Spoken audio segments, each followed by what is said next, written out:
in John chapter 10. By asking them questions, you have to examine them. They have to be examined. It's not just that they're witnesses, but they also have to be cross-examined. Not just, oh, I saw it, okay. And then you have the issue of, they say, we caught her in the very act. Well, if that's the case, well, where's the guy? Yeah. If this is the case. So maybe Yeshua thinks that, this is a trumped up charge, or that she's been framed. Not being used. She's certainly being used. She's certainly being used, if not framed. And so, realizing this, he's like, okay. In that case, I think if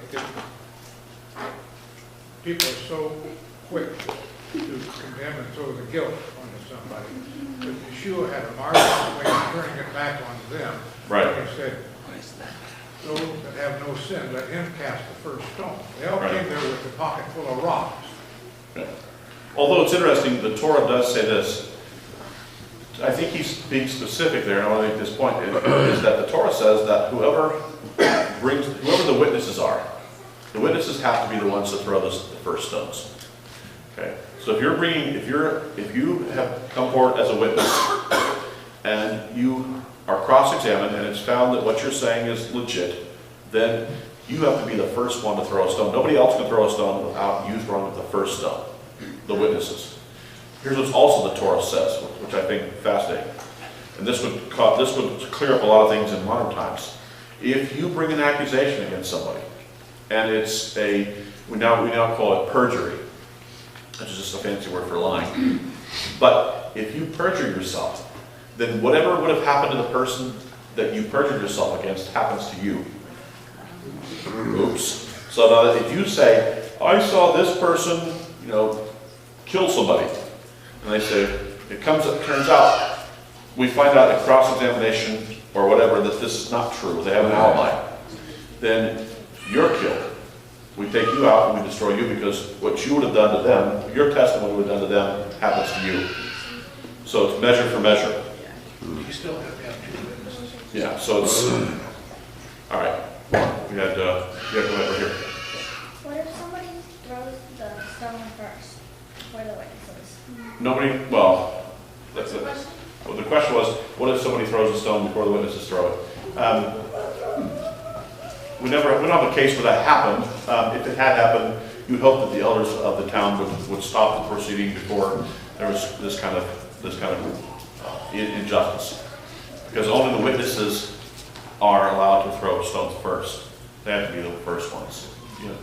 Yeah, so I do like the idea that, setting before God and everything, and so give her this drink, and then if it's true, only God knows, so therefore, if it happens, then we know that that's what actually happens. Right. God is maybe in a sense that's the point, is this. No one saw it. No one saw it here. Right. But it was seen here, from this angle down. In that instance, what we're doing is we're asking God to come in and to say, what did you see? To pass judgment. Because we don't know on this level. So we're asking God, we're saying, look, because of suspicion, okay, God, what happened here? We don't know. We don't have 2 or 3 witnesses. Most of these, most of the stuff, it's private. That's the nature of it. It's intentionally private. Okay, so it's not like you have witnesses. Okay, well, in those instances, what do we do? So that's the issue. So we're asking God to come down and tell us what He saw. Yeah, and then we'll go back. I got 3. Go ahead. Okay. Yeah, go ahead. So when just going back to the woman who's being condemned for adultery, and Jesus is there and then casting the stones. Right. And then had Jesus not been there and been the undeniable at that point in time high priest or God right there, would they have then taken her through this process in Numbers 5 and gone through and made her drink and do all that? But then they must have submitted that He is Almighty God. And well, they say in the John text they caught her in the very act. They what? in John, they say they caught her in the act. Which, see, this is what I'm thinking. How do you, That was a setup. that's a setup. Yeah, that just reeks of a setup. Because it's normally, it's an intentionally private thing. So the fact that you say, we caught her in the act. All 7 of us. All 7 of us. How does, you guys just happen to know when, where, I mean, everything, I mean, and so you just rushed in. It seems almost like a setup. And I think Yeshua kind of knows that. She's being used for their purposes to make their point. And had it not been a setup, this is why he interrogates the witnesses. Okay, so let's bring the witnesses forward. Let me examine them. Where's the man? Where's the guy? The first question is going to be, so you guys caught in the act? Well, there should be a guy involved in all this, right? Where's he at? Let me talk to him. Isn't this where? We got one here, and then one here, and then I come over. Hold on, 1, 2, 3, go ahead. I was going to say that, today you have to have no doubts at all to condemn a person to death, whatever, And so here you have the stipulation, okay, you're accusing this person, well, you have to go through the act of throwing the rock. And to actually have to do that, to know you're going to hurt someone, I mean, that's a heavy thing. Very heavy. And I think, no pun intended, but that would mean, wow, am I really sure I saw this? Maybe it wasn't this. So you're kind of questioning yourself. And I wonder, Right. that was the Lord's way of really making sure that this, unless you don't have a conscience and it will kill everybody in your cycle. Well, that's why we've made, in capital cases, we've made it that, it's a much stricter burden, a much stronger burden. We're saying beyond reasonable doubt. How many things in life, be honest with you, how many things in life are beyond reasonable doubt? I mean, that's a high bar, but that's because this is the gravitas of what's going on. We say preponderance of evidence in civil cases because it's a lower standard. Okay, go ahead, Brent. The law is also interwoven. Yeshua said, if you break one, you've broken them all. Everyone in this room is guilty of adultery. Am I right? Absolutely. Search your own heart. Absolutely. So it behooves us, before we condemn anybody, think of what God has forgiven us, and how can we not forgive someone else? Right. And in a sense, that's the point of Hosea, and the reason we read that is because of that. And Yeshua said that in the beginning it was not so, but because of the hardness of your heart, Moses gave you of it. Right. And that's our point for reading Hosea, is to say that, every person has committed idolatry, and that idolatry is whoredom against God. We're all murderers. So we're all thieves. Right.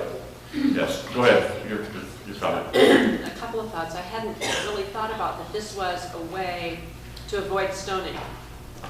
And that if the woman, so it turns out that you're guilty, she's not stoned. So that's pretty cool. It is cool. And the second question is, did stoning always end in death, or was it just a kind of a torture? No, repeat that last question again, sorry. Did stoning always end in death, or was it sort of a torture? We have a few places in the apostolic scripture where it seems that Paul escaped. He was stoned and thrown out of town and stoned, and then seems to have been able to survive it. It wasn't fatal. Now, in most instances, it would be fatal. But there seemed to be a couple times where Paul was able to, maybe there wasn't enough people, maybe they gave up. For whatever reason, he seems to have survived a couple times being stoned, and is not adversely being. Arthur Blessed survived the stoning. Yes. Yeah. All right. Last one. Just a couple things. In the stoning part where Jesus was with the woman and stuff, that's the part where he wrote in the ground. Yes, right? that's You from connected Jeremiah. that? Yeah, okay. Yeah. And then, isn't Hosea analogous to God and Israel and how they are adulterating all this time? They're being adulterous to him, and God keeps forgiving them. Yes, that's the Just point of like Hosea. Yeah, The spiritual adultery. right. And making that metaphor between the nation and the people, saying, you have played the harlot by going after other gods. Right. Where did God marry his people? He married them at Mount Sinai. That's where he says to Jeremiah, I became a husband to you at Mount Sinai. So from here on out, he uses the marriage metaphor for this relationship between he and his people. And if they go after other gods, it's idolatrous, it's harlotry. That's the metaphor. Yes, go ahead. Is it possible maybe we could apply this story to God himself? God is a jealous God. So this thing in Hebrew about jealousy, Yes. is it a bigger story that what we're trying to apply to it? Yeah, I mean, clearly God is jealous for his people, which is the whole point of... If he's the bridegroom and we're the bride. Right. Which is why our hearts away from him, our affections, our time, any type of idolatry that moves us away from him is spiritual harlotry. Well, just like Bill said, we all commit adultery. Absolutely. Absolutely. Different ways. Yeah. Okay, I gotta move on. Go ahead. Isn't this also a setup for when Yeshua was hanging on the tree and he took the bitter water, that he took that as the ultimate witness of he was taking on the sin of the world? Clearly taking on the sin of the world. I'm not sure I don't know how I would tie it in with this, but clearly doing that, to be sure, taking on the weight of the sin of the world. Because everything like that has some type of messianic Yeah, symbolism. I have not done enough on that to try to I heard a teaching once at a conference that Yeah, it was I'm really interested, interesting but how I have that not- tied into the bitter water of the woman who Yeah. was accused. Yeah, this is a fascinating text. I mean, it's letting God be judge and saying, okay, we don't know. We just don't know. There's just things we don't know. And because of that, we have to let God. All right, I need to move on just for a second. We'll come back to yours in a second. Hold on. Nazirite vow. Okay. Numbers chapter 6 says this.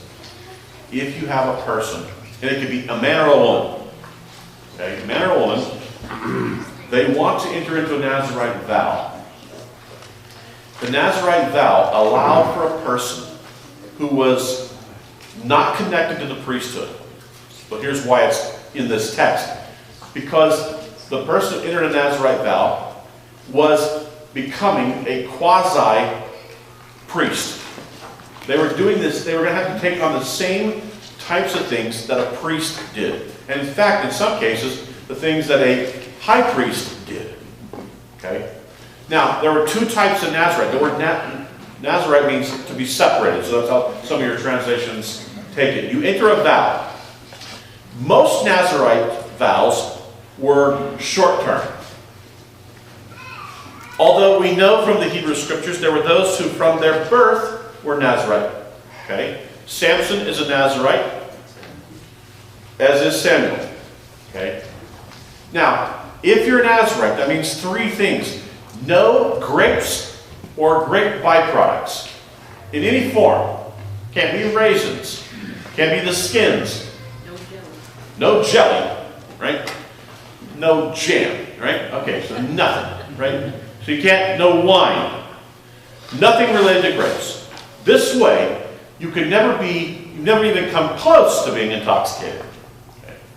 The second thing you can't do is you can't come around a corpse. You can never come around a corpse. You can't bury your own family.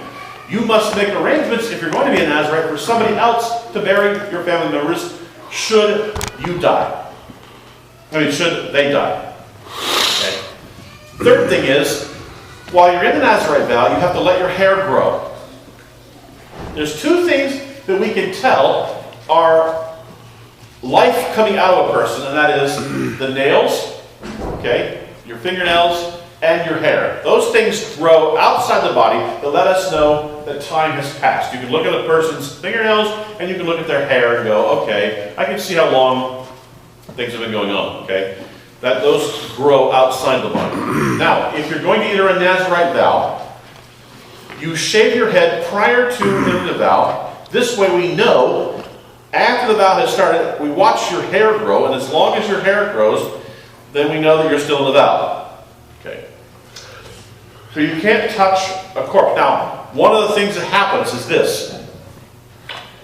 What happens if you accidentally are standing there and you're under a Nazarite vow and somebody just dies in front of you? You got to start all over again. Okay?